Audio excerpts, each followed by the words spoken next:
Good morning, welcome to my YouTube channel Online Gurukul. In this video I am discuss about President of India.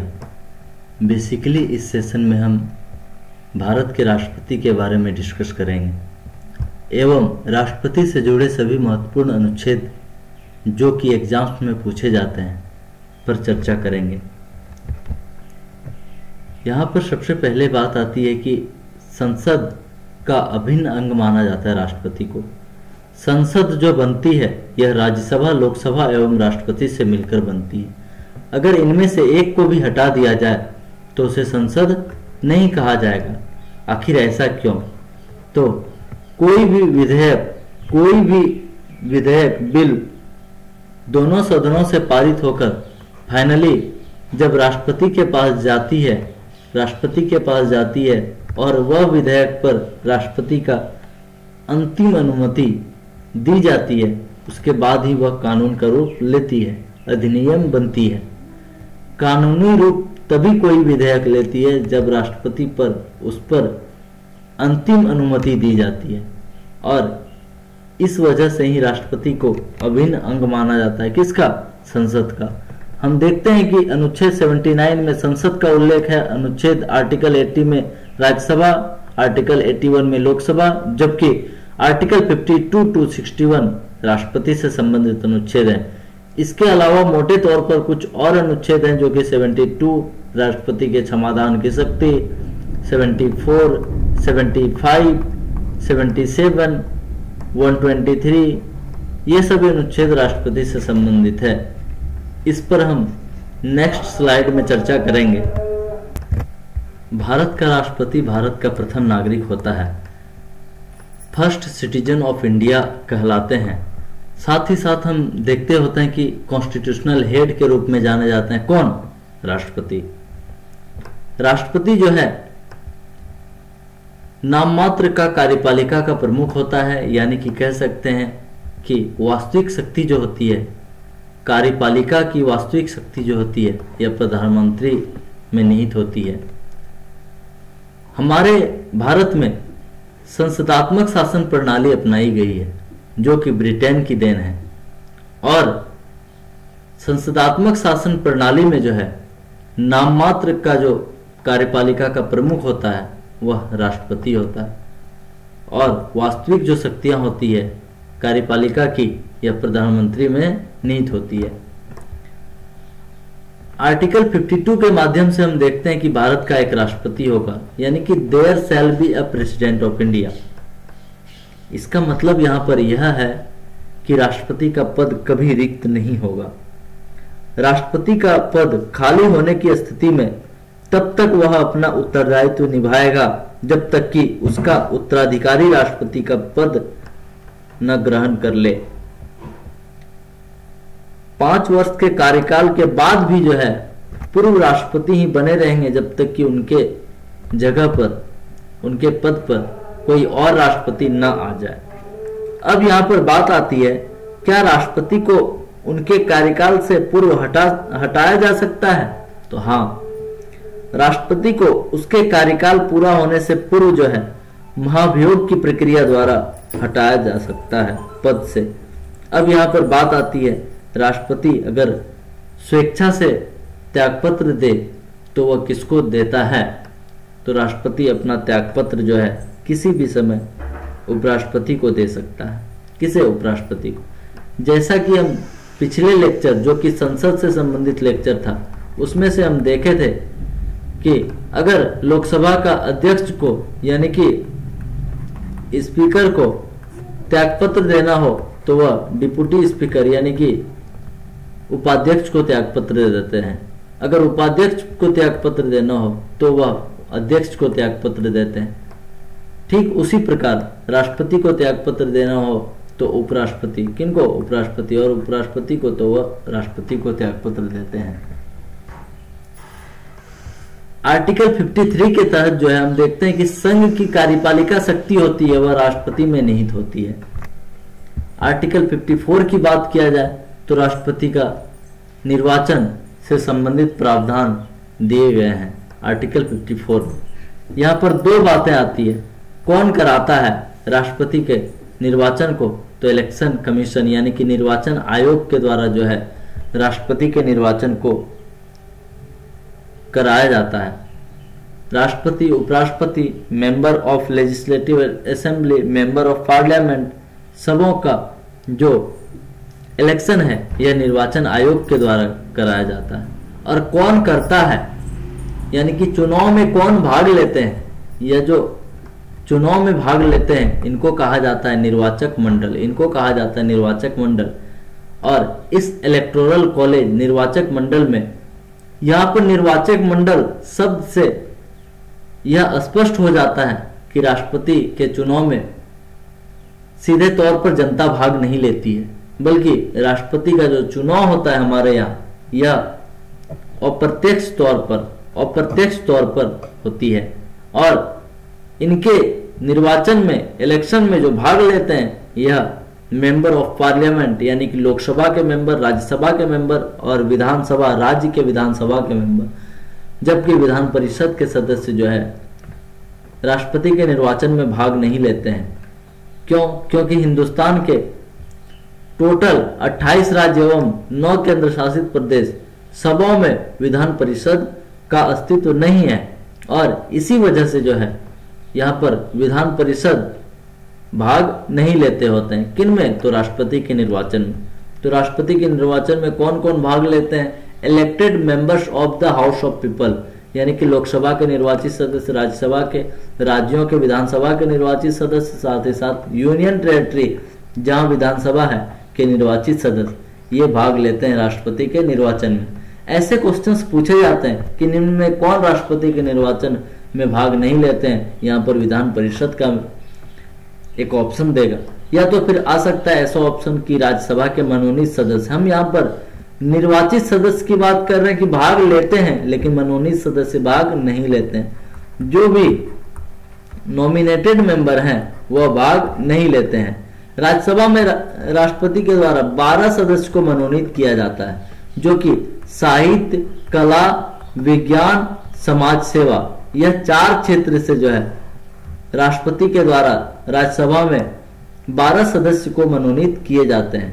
और यह 12 सदस्य जो है यह राष्ट्रपति के निर्वाचन में भाग नहीं लेते हैं। साथ ही साथ विधानसभा के भी मनोनीत सदस्य भाग नहीं लेते हैं। लोकसभा में भी 2 सदस्य मनोनीत किए जाते थे, जो कि एंग्लो इंडियन का आरक्षण जो है 104 संविधान संशोधन के तहत जो है खत्म कर दिया गया। यानी कि अब लोकसभा से जो 2 मनोनीत सदस्य हैं यह नहीं चुने जाएंगे। किनके द्वारा? राष्ट्रपति के द्वारा। यह जो एक पार्लियामेंट का लेक्चर था, पिछला लेक्चर, उसमें से हम इन सभी को डिस्कस किए हुए थे। अब यहाँ पर बात आती है कि राष्ट्रपति के निर्वाचन की रीति। तो राष्ट्रपति का निर्वाचन आनुपातिक प्रतिनिधित्व पद्धति के अनुसार जो है एकल संक्रमणीय मत द्वारा किया जाता है। आर्टिकल 56 कहता है कि राष्ट्रपति अपने पद ग्रहण की तिथि से 5 वर्ष की अवधि तक पद धारण करेगा, और इसके पहले भी राष्ट्रपति किसी भी समय जो है उपराष्ट्रपति को त्याग पत्र दे सकते हैं। किसे? वाइस प्रेसिडेंट को। साथ ही साथ हम देखते होते हैं कि राष्ट्रपति को हटाने की प्रक्रिया जो है उसे महाभियोग कहा जाता है। इसकी चर्चा हम आगे स्लाइड में करेंगे। नेक्स्ट है यहाँ पर 57 पुनर्निर्वाचन के लिए पात्रता योग्यता। हमारे भारत में जो है यहाँ पर कई बार राष्ट्रपति बन सकते हैं और इसकी कोई सीमा नहीं है, जबकि अमेरिका में जो है, यूएसए में जो है, वहां पर कोई भी व्यक्ति 2 बार राष्ट्रपति बन सकते हैं। और वो भी अगर देखा जाए तो 2 बार जो राष्ट्रपति बनते हैं वो होते हैं वहां पर, कहाँ? अमेरिका में। वो मूल नागरिक होनी चाहिए। इस पर हम चर्चा भी करेंगे। एकमात्र राष्ट्रपति जो 2 बार राष्ट्रपति बने भारत में वो डॉक्टर राजेंद्र प्रसाद। संविधान सभा द्वारा 1950 में जो है राष्ट्रपति चुन लिया जाता है। किनको? डॉक्टर राजेंद्र प्रसाद को। 26 जनवरी 1950 को हमारा संविधान जो है पूर्ण रूप से लागू हुआ, जबकि 26 नवंबर 1949 को हमारा संविधान आंशिक रूप से लागू हुआ था। इसमें कुछ ही अनुच्छेद अपनाए गए, कुछ ही अनुच्छेद को लागू किए गए थे, जबकि 1950 को जो है लगभग सभी अनुच्छेद को लागू कर दिए गए। अब यहाँ पर बात आती है कि अमेरिका में जो है राष्ट्रपति पद की योग्यता जो है उसमें मूल नागरिक होना चाहिए, जन्मजात नागरिक होना चाहिए। लेकिन लेकिन लेकिन भारत में मूल नागरिक, जन्मजात नागरिक का कोई प्रोविजन नहीं है। हमारे भारत में जो है बस नागरिक होना चाहिए। आयु 35 वर्ष होनी चाहिए। साथ ही साथ हम देखते हैं कि वाइस प्रेसिडेंट, उपराष्ट्रपति बनने के लिए भी जो आयु है यह 35 वर्ष, और राज्यपाल, गवर्नर, राज्य का राज्यपाल बनने के लिए भी जो आयु है यह कहीं ना कहीं 35 वर्ष। ठीक, अब यहाँ पर बात आती है कि लोकसभा का सदस्य बनने के योग्य हो, लाभ के पद पर न हो। यह जो लाभ के पद जो वर्ड है इसको कॉन्स्टिट्यूशन के द्वारा डिफाइन नहीं किया गया है। राष्ट्रपति के चुनाव में ज्यादा रस ना हो, इस कारण जो है यहाँ पर 50 प्रस्तावक और 50 अनुमोदक का प्रावधान किया गया है। इसमें हम देखते हैं कि प्रस्तावक और अनुमोदक वही होगा जो इनके चुनाव में वोट देगा। मतलब यहाँ पर मोटे तौर पर कह सकते हैं मेंबर ऑफ पार्लियामेंट एमपी या फिर मेंबर ऑफ लेजिस्लेटिव असेंबली यानी कि राज्य विधानसभा के मेंबर। और यहीं पर बात किया जाए तो यहाँ 50 प्रस्तावक और 50 अनुमोदक का जो यहाँ पर नीड होता है। अब हम देखते होते हैं कि अनुच्छेद 59 में जो है राष्ट्रपति पद के लिए शर्त को रखा गया। इसमें से है कि 15,000 जमानत राशि देनी पड़ेगी, पागल और दिवालिया नहीं हो। आर्टिकल 60 के तहत हम देखते हैं कि राष्ट्रपति द्वारा शपथ ग्रहण का प्रावधान जो है यह अनुच्छेद 60 में रखा गया है। राष्ट्रपति को शपथ जो है यह सुप्रीम कोर्ट के मेन जज, मुख्य न्यायाधीश, चीफ जस्टिस दिलाते हैं, और अगर चीफ जस्टिस नहीं हो तो फिर सुप्रीम कोर्ट के जो सीनियर जज हैं उनके समक्ष शपथ लेना होता है। किन्हें? राष्ट्रपति को। आर्टिकल 61 को अगर देखें तो राष्ट्रपति पर महाभियोग लगाने की जो प्रक्रिया है, महा मतलब बड़ा, अभियोग मतलब आरोप, बड़ा आरोप, यानी कि संविधान का अतिक्रमण करने पर जो है राष्ट्रपति पर महाभियोग लगाया जाता है। प्रेसिडेंट, राष्ट्रपति संवैधानिक कॉन्स्टिट्यूशनल वैल्यू का सही ढंग से पालन नहीं कर रहा हो तो उस कंडीशन में प्रेसिडेंट को हटाना होगा। तो ऐसे में जो है राष्ट्रपति पर महाभियोग की प्रक्रिया लगाई जाती है। और या तो कह सकते हैं यहाँ पर कॉन्स्टिट्यूशनल सम्मत, संवैधानिक सम्मत तरीके से आचरण नहीं कर रहा हो तो वहां पर राष्ट्रपति पर महाभियोग लगाने की प्रक्रिया का प्रावधान आर्टिकल 61 में दिया गया। किसमें? आर्टिकल 61 में। आर्टिकल 61 में 60 में शपथ, ओथ एंड अफर्मेशन। और यहीं पर बात आती है कि जो महाभियोग लगाने की प्रक्रिया होती है यह कहीं ना कहीं देखा जाए तो इसकी सूचना 14 दिन पूर्व राष्ट्रपति को देनी होती है। 14 दिन पूर्व जो है इसकी सूचना राष्ट्रपति को देनी होती है। और साथ ही साथ जिस सदन से जो है महाभियोग लगाया गया है उसके 1/4 मेंबर्स का हस्ताक्षर उस पर होना जरूरी होता है। संसद के जिस भी सदन में प्रस्ताव पारित हो जाता है उस सदन के 2/3 मेंबर के द्वारा जो है वह प्रस्ताव पारित होना चाहिए। उसके बाद दूसरे सदन को भेजा जाएगा महाभियोग का प्रस्ताव, और दूसरे सदन में दूसरा सदन जो है इस महाभियोग की जांच करता है और अगर उसको सही पाता है और वह सदन भी 2/3 मेजोरिटी से उस प्रस्ताव को पास कर दे तब जाकर जो है राष्ट्रपति को उसके पद से हटाया जा सकेगा। और यहीं पर बात आती है कि राष्ट्रपति के मौजूदा वेतन और भत्तों की सूची देखते हैं कि उनका जो सैलरी है यह 5 लाख रुपए है और उनके इस सैलरी पर टैक्स नहीं लगता है। साथ ही साथ मेडिकल जो सुविधा है और आवास यह जो है मुफ्त में दिया जाता है। नेक्स्ट यहाँ पर बात आती है राष्ट्रपति के अधिकार और शक्तियां। राष्ट्रपति के अधिकार और शक्तियां। भारत का राष्ट्रपति भारत के प्रधानमंत्री की नियुक्ति करता है। प्रधानमंत्री के सलाह पर राष्ट्रपति के द्वारा अन्य मंत्रियों की नियुक्ति भी राष्ट्रपति के द्वारा की जाती है। और हम देखते होते हैं कि सर्वोच्च न्यायालय, उच्च न्यायालय के मुख्य न्यायाधीशों की जो नियुक्ति की जाती है यह किनके द्वारा? तो राष्ट्रपति के द्वारा। वित्त आयोग का गठन वित्त आयोग का गठन, संघ लोक सेवा आयोग का गठन यह राष्ट्रपति के द्वारा ही की जाती है। भारत के नियंत्रक एवं महालेखा परीक्षक की नियुक्ति जो है यह राष्ट्रपति के द्वारा की जाती है। राज्यपाल की नियुक्ति भी जो है राष्ट्रपति के द्वारा ही की जाती है। अब यहाँ पर बात आता है विधायी शक्ति, कानूनी शक्ति। विधायी शक्ति जो है इसमें हम देखते हैं राष्ट्रपति के हस्ताक्षर के बिना कोई विधेयक कानून नहीं बनता है और इसलिए राष्ट्रपति को संसद का अभिन्न अंग माना जाता है। यह लोकसभा का विघटन कर सकता है, भंग कर सकता है, साथ ही साथ दोनों सदनों का संयुक्त अधिवेशन बुलाने का अधिकार है। यानी कि लोकसभा और राज्यसभा एक साथ बैठकर मीटिंग करते होते हैं। यह जो अधिकार है यह किनको है, किनके पास है? तो राष्ट्रपति के पास है। और इस संयुक्त अधिवेशन की जो अध्यक्षता करता है यह लोकसभा का अध्यक्ष करता होता है। कौन? लोकसभा का अध्यक्ष। यहीं पर बात आती है संसद में निम्न विधेयक को पेश करने से पहले राष्ट्रपति की सहमति आवश्यक होती है। जैसे अगर धन विधेयक है, धन विधेयक राष्ट्रपति की अनुमति से ही संसद में लाया जाता है और धन विधेयक को केवल और केवल लोकसभा में ही सर्वप्रथम पेश किया जा सकता है।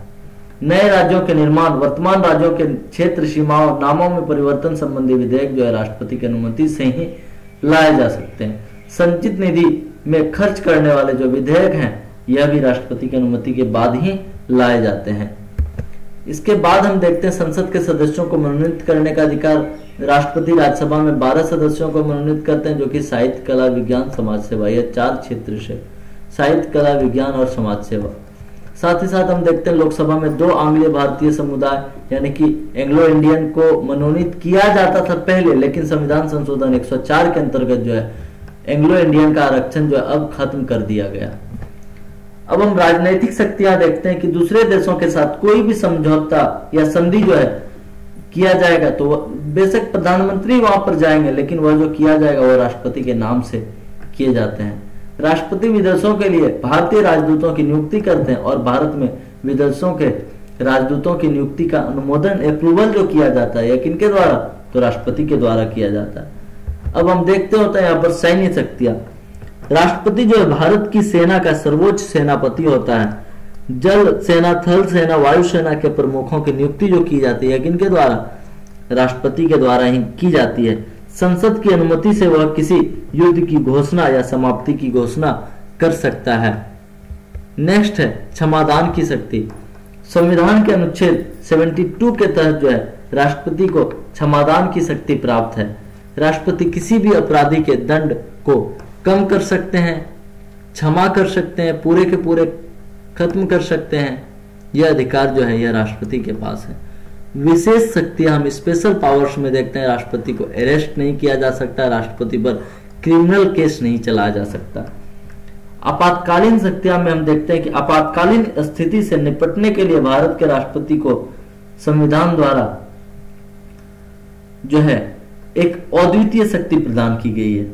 जैसे यहाँ पर राष्ट्रीय आपातकाल, राष्ट्रपति शासन, वित्तीय आपातकाल, तीनों का अनुच्छेद देख लीजिए कि राष्ट्रीय आपातकाल जो है यह 352 के तहत लगाया जाता है।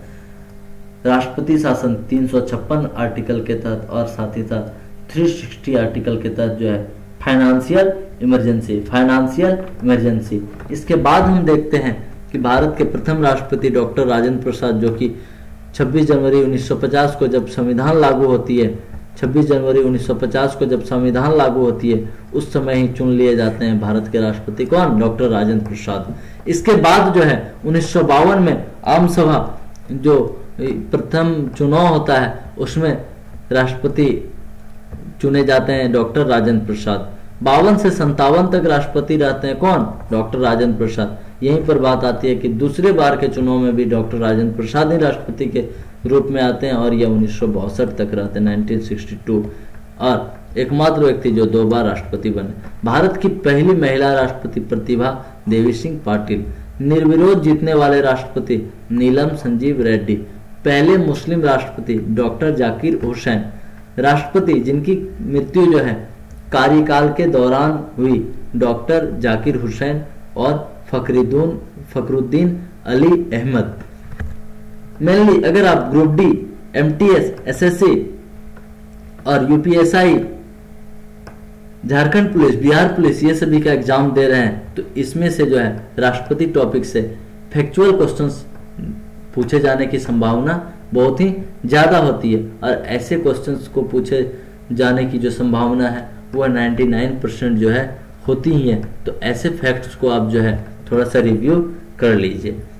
इसके अलावा हम देखते हैं कि राष्ट्रपति की अध्यादेश जारी करने की जो शक्ति है वह आर्टिकल 123 में है। किसमें? आर्टिकल 123 में है, जो कि राष्ट्रपति को अगर ऐसा प्रतीत हो कि कानून के निर्माण की तत्काल आवश्यकता है, विधि के निर्माण की तत्काल आवश्यकता है, सरकार के समक्ष जो है कोई आकस्मिक परिस्थिति विद्यमान हो, संसद के दोनों सदन या कोई एक सदन सत्र में न हो, तो ऐसे समय में राष्ट्रपति संघ सूची और समवर्ती सूची से संबंधित विषयों पर अध्यादेश जारी करता है।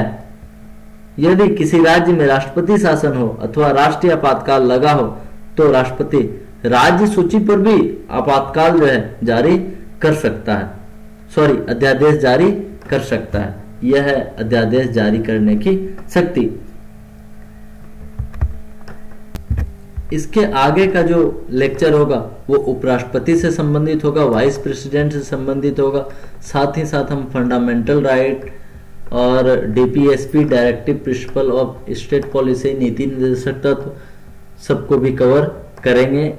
और साथ ही साथ अभी हम लेकर के चल रहे हैं इंडियन पॉलिटी के एमसीक्यूज को, उसको आप थोड़ा सा रिव्यू कर लीजिए, उसको आप जरूर देखिए। और इस लेक्चर को देखने के बाद, थियरी को देखने के बाद जो है आप उस लेक्चर पर जाकर ट्राई कर सकते हैं कि हम कितना क्वेश्चंस को वहां पर सॉल्व कर सकते हैं, और उसको आप सॉल्व कीजिए। और साथ ही साथ जो है कहीं ना कहीं हिस्ट्री का भी अगर हो सके तो हम उसको कंटिन्यू करेंगे, जो कि हिस्ट्री लेक्चर 2 तक ही हम उसको लेक्चर को जो है उसमें अपलोड किए हुए थे।